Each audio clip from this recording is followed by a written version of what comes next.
একদিন দুপুরবেলা আমি বারান্দায় দাঁড়িয়ে কাপড় শুকোতে দিচ্ছিলাম। হঠাৎ গেটের আওয়াজ পেয়ে তাকিয়ে দেখি আমার দুলাভাই এসে দাঁড়িয়েছেন। ওর মুখে একটা অচেনা গভীর হাসি, চোখে যেন কিছু একটা লুকিয়ে আছে। আমি অবাক হয়ে জিজ্ঞেস করলাম, এত তাড়াতাড়ি? আপু তো এখনো ফেরেনি। ওর হাসিটা আরও গাঢ় হলো। আপু না থাকলেও তো তুমিই আছো, তোমাকে একটু দেখতে ইচ্ছে করছিল। কথাটা শুনে আমার বুকটা কেমন যেন ধক করে উঠল। আমি তাড়াতাড়ি রান্নাঘরে চলে গেলাম, কিন্তু ওকে পেছনে অনুসরণ করতে দেখে পা থেমে গেল। ওর হাতটা হালকাভাবে আমার কাঁধে এসে পড়ল। রাগ করেছ নাকি আমার ওপর? আমি হেসে উড়িয়ে দিতে চাইলাম, কিন্তু গলা শুকনো হয়ে গিয়েছিল। না না, রাগ কেন? ওর আঙুলগুলো ধীরে আমার হাতের ওপর দিয়ে বুলিয়ে নিল। চোখে চোখ পড়তেই মনে হলো যেন কোনো অদৃশ্য সুতো আমাদের দুজনকে বেঁধে ফেলছে। জানো, তোমাকে দেখলে আমার মনটা শান্ত হয়ে যায়, কিন্তু একই সাথে অশান্তও হয়। কথাগুলো কানে ঢোকার সাথে সাথে আমার শরীরে বিদ্যুৎ খেলে গেল। আমি পিছিয়ে যেতে চাইলাম, কিন্তু পা সরছিল না। ওর মুখটা ক্রমশ কাছে এলো, একটা হালকা চুমু কপালে, তারপর গালে। আমি চোখ বন্ধ করে ফেললাম। মনে হচ্ছিল এই মুহূর্তটা যদি চিরকাল থেমে থাকে। কিছুক্ষণ পর ওকে চলে যেতে দেখলাম। দরজায় দাঁড়িয়ে একবার পেছন ফিরে তাকিয়ে মুচকি হেসেছিলেন। সেই হাসি আমার মনে সারাদিন ঘুরতে লাগল। রাতে ঘুম এলো না। বারবার মনে পড়ছিল ওর স্পর্শ, ওর শ্বাসের উষ্ণতা। পরের দিন বিকেলে আবার দরজায় টোকা পড়ল। দরজা খুলতেই দেখি ওকে, চোখে সেই একই আগুন। আজও আপু নেই? জিজ্ঞেস করলেন হাসতে হাসতে। আমি মাথা নাড়লাম। না, আজ দেরি করে ফিরবে। ওর হাসিটা যেন আরও গভীর হল। তাহলে তো ভালোই, আজ শুধু আমরা দুজন। ঘরে ঢুকে ওকে আমার পাশে বসতে দেখে বুকটা ধকধক করছিল। কথায় কথায় হাতে হাত রেখে দিলেন।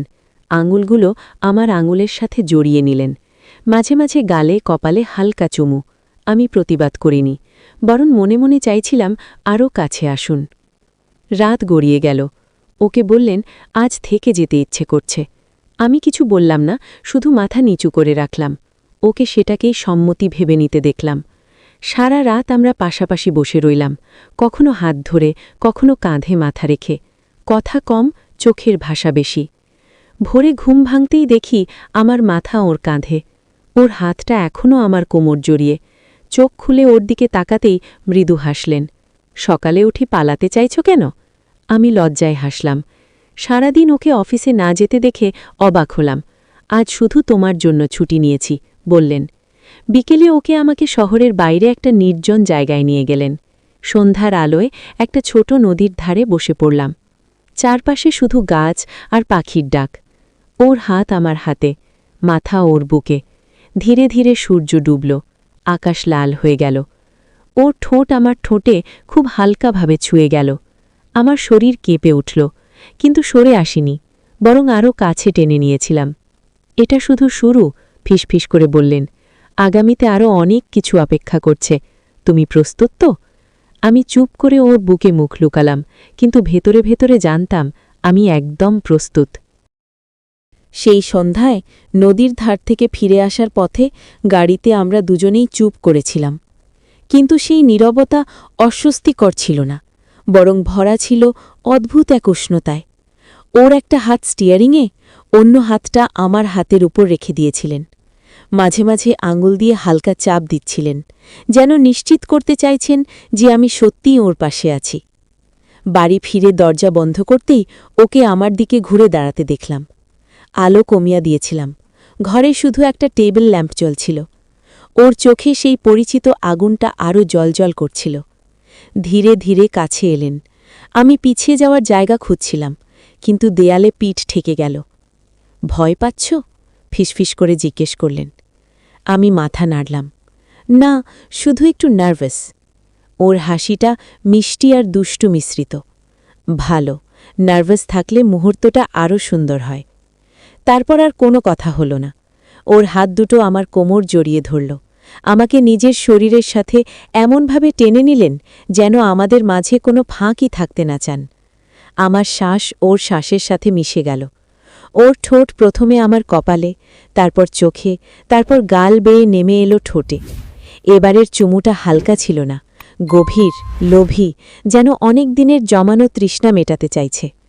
আমার হাত নিজে থেকেই ওর ঘাড় জড়িয়ে ধরল। আমি ওকে আরও কাছে টানলাম। শরীরে যেন আগুন লেগে গিয়েছিল। ওর হাত আমার পিঠে, কোমরে, চুলে ঘুরে বেড়াচ্ছিল। প্রতিটা স্পর্শে আমার শরীর কেঁপে উঠছিল। কখন যে আমরা সোফায় গিয়ে বসে পড়লাম খেয়ালই নেই। ওকে আমার কানের কাছে ফিসফিস করে বলতে শুনলাম, তোমাকে এভাবে কাছে পেয়ে মনে হচ্ছে স্বপ্ন দেখছি। বলো তো, এটা সত্যি? আমি হাসলাম। সত্যি, আর আমিও একই স্বপ্ন দেখছি। রাত গভীর হয়ে আসছিল। বাইরে হালকা বৃষ্টি শুরু হয়েছে। জানালা দিয়ে বৃষ্টির শব্দ আর ঘরের ভেতর আমাদের শ্বাসের আওয়াজ মিশে এক অদ্ভুত সুর তৈরি করছিল। ওকে আমাকে কোলে তুলে নিয়ে শোবার ঘরের দিকে হাঁটতে দেখলাম। আমি কিছু বললাম না, শুধু ওর ঘাড়ে মুখ গুজে রাখলাম।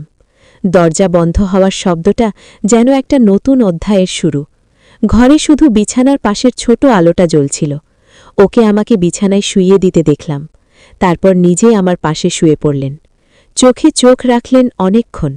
কোনো তাড়াহুড়ো নেই, শুধু একে অপরকে অনুভব করা। ওর আঙুল দিয়ে আমার মুখের রেখা বরাবর আস্তে আস্তে বুলিয়ে নিলেন। তুমি এত সুন্দর যে বিশ্বাসই হয় না তুমি আমার কাছে আছো। আমার গাল গরম হয়ে গেল। আর আপনি তো আমাকে পাগল করে দিয়েছেন। তারপর আর কথা বাধা দিল না। ওর ঠোঁট আবার আমার ঠোঁটে এলো, এবার আরও গভীরভাবে।